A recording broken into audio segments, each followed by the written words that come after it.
This is a final video to fix the VC button missing on your Roblox client. And if you've been struggling to find it, you're not alone.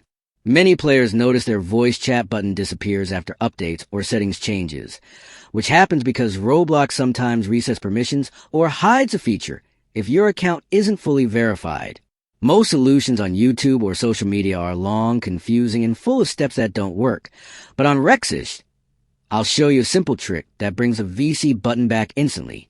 All you need is to check your account age, verify your email, and toggle the voice chat setting in your privacy menu. This little step fixes a problem for almost everyone. If you want, I can make a full step-by-step tutorial showing exactly what to click, so comment below, and I'll guide you through it easily.